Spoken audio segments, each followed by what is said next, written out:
Money with Bob Brooks is sponsored by the Prudent Money Foundation on 91.3. Well, so are the blue-collar trades the track to a secure future?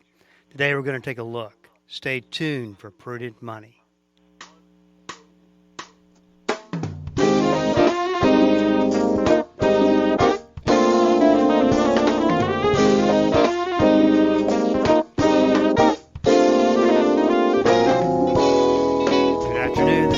Brooks, and you are listening to the Prudent Money Radio Show. Thank you so much for joining me today. You know I do appreciate it. So is college the answer to a secure future, or could it be the professional trades? Today, Wall Street Journal best-selling author Ken Rusk is here to talk about his book, Blue Collar Cash, Love Your Work, Secure Your Future, and Find Happiness for Life. Ken, welcome to Prudent Money. Thanks, Bob. I appreciate you having me. You know, Ken, I was having this conversation with my 17-year-old son last night about college. And my oldest, this isn't our first go-around. My oldest is in school right now. And I found myself more interested in him going to college than he was wanting to go to college. There was no excitement in his voice. It was almost as if this was exactly just, the required next step. Then I thought about the money, the enormous amount of investment into a 4-year college. Then I immediately thought about how upside down the world is today. Then for the first time, I questioned, was it really worth it? And that's what you address in the book from the standpoint of college versus kind of thinking out of the box. Talk a little bit about that. Well, first off, if you just take a look at the numbers, there's roughly 167 million people considered to be full employment in the United States today. And about 77 million of those people do something with their hands. In other words, they're involved in some type of a trade or a skill or some type of activity like that. So just by the sheer numbers alone, a balanced economy requires that about 40% of us have some type of a trade or a skill that we can do to keep the infrastructure and everything else going in our world. I'm not an anti-college guy at all. If you're going to go to school because you want to be a surgeon or you want to operate on my shoulders so I can get back on the golf course, I'm going to want you to know everything there is to know about surgery before you pick up a knife. If you want to be a teacher or someone who manages money or an engineer, yeah, you need to do that. But if you're going to college only because someone says you have to or you should, there's a whole lot of reason. If you don't have a specific reason to go, there's a whole lot of reason to think about a blue-collar field. Well, your book, Blue Collar Cash, addresses the problems with college talk a little bit about the statistics say about the future of the college grad.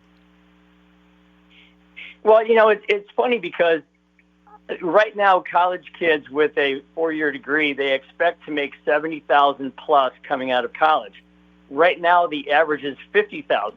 So they're already $20,000 in the hole based on their expectations. Now, if you take a look at a typical college, let's say it's $40,000 a year all in with travel and everything, gas, meals, the whole scenario. You're talking about $160,000 to $200,000 for a college education. Well, you could go out right now and become an apprentice, plumber, carpenter, electrician, whatever, and make $50,000 a year on the plus side. So, God forbid you borrowed that money to go to school. You're talking about a $320,000 to $400,000 swing in a young person's asset base by the time they're 23 years of age. And all I'm saying is, you at least you need to think about that before you automatically take that college path. Now, when you mentioned blue collar, where did that phrase even come from? That's a really interesting question.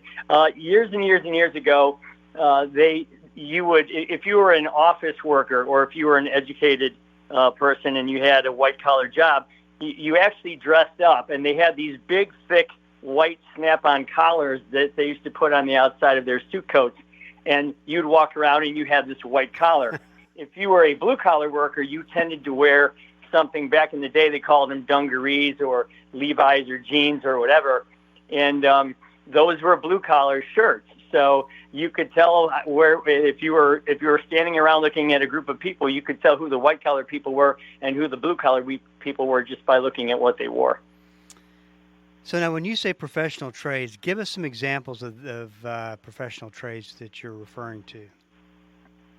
Well, right now, I mean, we are really hurting bad for plumbers, electricians, welders, machinists, mechanics, even chefs in restaurants. We're really looking for those types of people, and there's a whole myriad more. That's just a small group. We're looking for drivers, obviously. You know, when Walmart starts paying people $90,000 a year to start driving truck, you know that there's an issue out there. So all of these types of jobs are jobs where you can start in the 50s and work your way up into the six figures in a pretty quick pace, and you just can't find that with some of these other jobs out there. Now, Ken, obviously, you have a story that led to the book. Talk a little bit about your background and how this book came to be. Well, you know, quickly, when I was 15, my high school shared a fence with an industrial park. And we used to cut through the fence after school to go to the carryout, and we had to walk through this industrial park. And there was a lot of stuff milling around. There was, you know, guys and gals, and there was dump trucks, and there was, you know, all kinds of construction equipment, stuff that I was interested in. So one day I went in, and I knew someone that worked there, and I said, "Hey, what do you guys do here?" And they say, "Well, we're basically ditch diggers." So I started doing that, you know, because I needed to make money like anybody else when I was 15. So I did that in the summer, and then in the winter times I would work in the office, and pretty soon they had me, after a couple of years of that, they had me traveling the country opening up new franchises for the home office. And then I finally settled in my own in Toledo, Ohio. We started with 6 people, and we now have almost 200, and it's been a heck of a ride. Now, in your book, you were asked a question, why do you do what you do for a living? And I love the answer, and I want you to talk a little bit about this. The ability to control my time. And there's just such a value of freedom there with that response.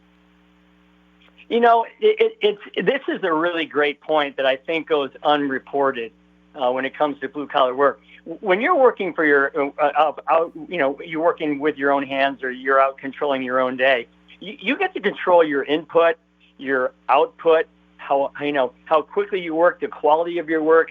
You get to control your time, your schedules, and you also get to control, by and large, your financial gain. And, you know, when you think about the ability to have all that control over your life, it automatically puts in a sense of freedom, a sense of comfort, and a sense of peace into your mindset when you go out on a daily basis. And I just don't think you can get that from a cubicle on the 15th floor of some high rise. So again, you know, all jobs are important. There's no question about it, but you probably can't find one white collar job where that job doesn't begin with a blue collar job having supported them in some way. So obviously that's the world that I live in. Okay, well, so let's say that a student is wanting to explore the career of a professional trade. What would be their first step that you would tell them to take? You know, there's a couple good steps. There are some, you know, unfortunately, they took shop class out of high school back in the late 80s, and they replaced those rooms with computers. Now, we all needed to learn computers, I get that, but I always thought, why was that a binary choice, meaning one or the other? Why Sure. couldn't we have had both? But there are some great tech schools where you can go in wherever you are. You can find a good tech school where you can literally go into this school and walk from a machine shop, past a carpentry shop, past a welding shop, past a hairdressing shop, past a robotics shop, and you can experience all these things in just a matter of a few days and see what might grab your interest. That's one way to do it. The other way to do it is to just look at what is in demand in your area, because what's in the highest demand is where the money goes. So, you know, check out what the demand is in your area, and then maybe take on an apprenticeship or go to a tech or a trade school. Certainly a lot cheaper and a lot quicker, and get on your way to earning the life that you want to live. This is Bob Brooks, and you are listening to the Prudent Money Radio Show. I'm talking to Ken Rusk about a great book, Blue Collar Cash, Love Your Work, Secure Your Future, and Find Happiness for Life. Now let's talk a little bit about if you're wired technically for a blue collar job. I mean, how is say a student that's in high school, they probably don't think that they're very good with their hands. They don't really know. I mean, I've always said the first toolbox I ever got was when I married my wife, Sherry. And you don't want me around a hammer or a tool, period. So is that something that you believe that you're born with, that you're able to you have that skill set already, or that's something that's learned? Talk a little bit about that. Well, I think first off, there's several different ways that people learn. They call it spatially, they call it tactically, they call it technically. People learn with their hands, they learn with the way they think, or they learn with the way they interact. So I think first off, you need to recognize who you are. And unfortunately, only you knows the answer to that question. So, first off, you kind of have to look at your life and look at how you've lived it. And from the time you were able to walk around your yard, what kind of things interested you? And then you'll learn and try to figure out what kind of person you are. But secondly, every one of these blue-collar jobs has some type of, as I mentioned earlier, some type of a, even welders are using computers now and laser cutters and machining and even carpentry. They have a lot of backup to the technical side for how they estimate lumber and the usage of that. So you can still be involved in a blue-collar trade and not necessarily be skilled with, using a lathe or something like that. And there's just so much interconnection now. Some of the they're calling them, pink collar jobs, where they're kind of a connection between the blue and the white. So there's a place for everybody out there, and Lord knows we need them right now. So, Ken, you write about in the book the social pressures that young workers feel about a 4-year, going to college for 4 years versus developing a trade or a skill. There's that notion that the only way to be successful is to go to college, but that's just not so true. How do you advise someone who is considering the professional trades to deal with that social pressure? Well, I look at it this way. I've been very blessed. I've worked very hard, and I've gotten very lucky. And I'm eternally grateful for that, no question about it. But I would tell them that nobody has ever driven up my driveway and seen what I've accomplished, okay, and looked around and said, holy cow, Ken, where'd you go to school? I mean, that's never happened. It's been, how did you grind this life out? So my whole thinking there is, we don't live to work. We work so that we can live. And it's the live thing that people need to begin with. So I always coach people to say, get out a huge poster board, draw what you want your life to look like in enormous detail, colorful, vivid detail. How do you want to live? What type of house or apartment or condo do you want in the suburbs, in the farms area, in the city? What type of transportation do you see yourself having? What type of hobbies do you do? What type of sports do you do? What type of pet do you have? Dog, cat? And if so, what color? What would you name it? Get really deep. What's your give back moment? Get really deep into what you want your life to look like, and then pick one of the many paths that can get you there. We tend to live these if-then lives where if I do all these things, if I get a good grade, get a scholarship, get a college degree, get a good job, then I can live my life. I think that's backwards. I think we start with the then, figure out what that is, and then figure out all the ways that we can go get it. I want to mention, Ken, and this is something that I really like about the book. Obviously, you go through the thesis of a 4-year college versus a professional trade, but you also give the reader tools and to build a foundation of success going forward within that choice. And I was pleasantly surprised as I opened the book to find the first chapter right out of the gate on a subject that I did not expect to find in the book, and that was the power of the mind. Talk a little bit about that. Well, if you've ever talked with one of your friends or one of some associate, and they tend to say things like, "Do you see what I mean?" You have friends that I'm sure they'll be telling you a story, and 3 times during the story they'll say, "Do you see what I mean?" Well, what they're doing is they're actually asking you to try to figure out what the picture is that they have in their mind. Do you see what's in my mind? And the reason that's so important is because every entrepreneurial characteristic you can name, persistence, resilience, faith, humility, initiative, any of those characteristics you can name, they all start with and are driven by a vision. Entrepreneurship isn't something that's given to people. People, they say that to me all the time, man, you're lucky you're one of those entrepreneurs. I'm like, no, I just knew what I wanted. I just knew what I wanted my future to look like. And therefore, all those characteristics, they became, awake inside of you. And anybody can do this if they start out with, what do I want my life to look like? Yeah, you also go through a very in-depth goal-setting exercise in the book, too, which I thought was extremely useful for anybody that is reading the book. Talk a little bit about some of your goal-setting tips. Well, first off, it's a fact that only about 4% of us have real documented goals.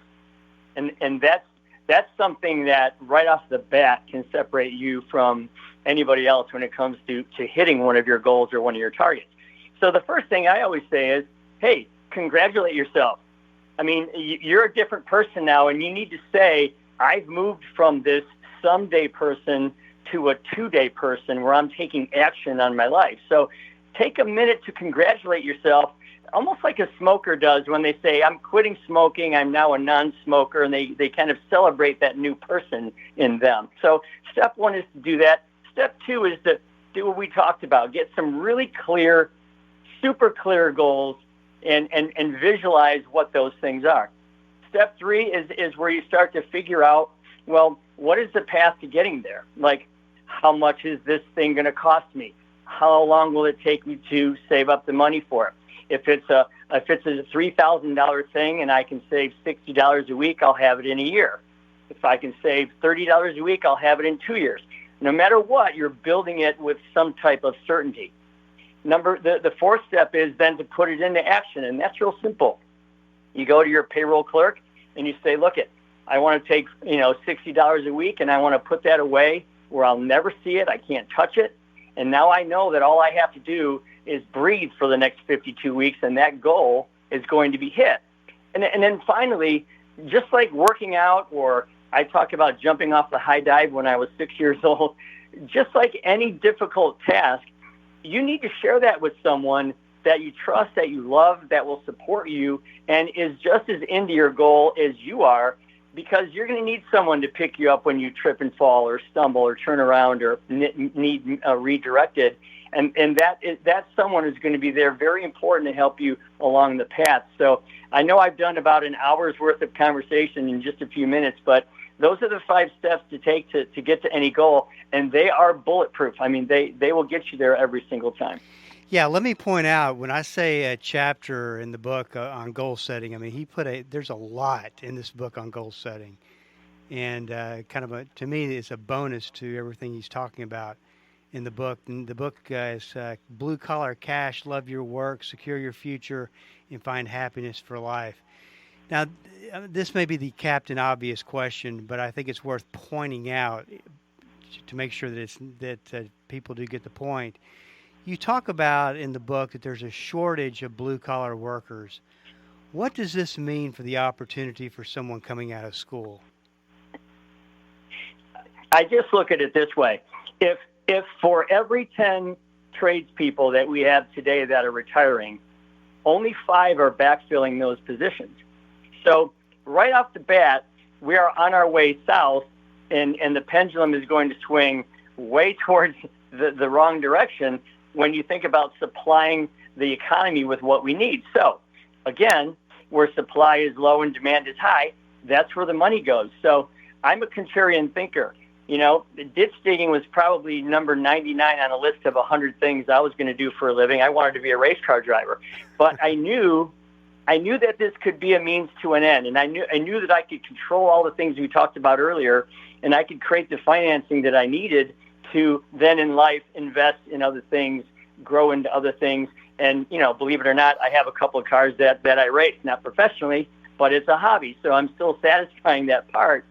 So it's just one of those things that you just got to pick it and you got to be committed to it, and really, really great things will happen to you, especially with the undersupply that we have going, because I don't see this changing anytime in the very near, even into the distant future, because, so many kids are getting corralled into college, and we don't build things in the backyard with hammer and nails like tree forts like when we were kids. It's all built on Minecraft on your cell phone. That's not the same experience, and so because of that, we're not discovering the trades as young people, and therefore we're really, really going to suffer when it comes to the supply and demand side of that. Last point that I want to make about the book is that I don't think very many people realize that the professional trades provide the opportunity for you to be your own boss, and even go the route that you've gone and start a company. And I know plenty of people like yourself, very successful in starting a business, running a business, and that opportunity is there. Well, I look at it this way. When I started, and I don't consider myself a dinosaur, but when I started, we would take pencils and still use graph paper and long columns to keep our numbers straight in the company. With the way you can do payroll, accounts receivable, accounts payable, and health, and you can do all that stuff on your cell phone now. It's been said that all you need is a pickup truck and a cell phone, and you can run your own company. And in some ways, that's true. I would just say that if you're any good at what you do, and you are willing to get up and strap on your boots and go do what needs to be done, you will be in such high demand, and you're going to get such good money for what you're doing that very quickly you're going to recognize there's enough demand for you to go off and be your own boss and do your own thing and never look back. It's what I did, and I know that it's way easier to do it nowadays than it was back when I started. So whoever's out there listening to that, please don't be afraid to start your own company, because you'll be so glad you did.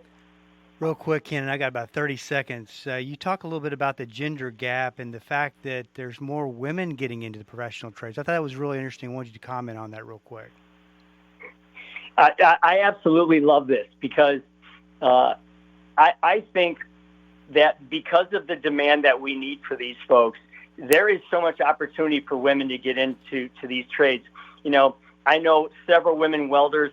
I know women that have owned their own bakery shops and other things, and electricians. And I just spoke to a plumber the other day whose mother was a plumber. She's a plumber, and now her daughter's going to be a plumber. That's awesome. There is so much opportunity now for women to get into these trades. And I heard a guy that owns a welding shop. He said, the gals I have working for me, they're a lot more patient, they're a lot more detailed, and they're really good welders. So I think you'd be welcomed in anywhere, and I would love to see that happen. I'd love to see them move in and swing hammers and do whatever they need to do to make a great living, because it's out there for you. Once again, Blue Collar Cash, love your work, secure your future, and find happiness for life. Ken, congratulations on your book, and it was a pleasure to have you on the program. Thank you so much. I really appreciate it. Hey, this is Bob Brooks. If you got a question for me, please go to the website at prudentmoney.com. Send it in, because we are all out of time. Till we do meet again next time, keep the faith and have a great rest of the day.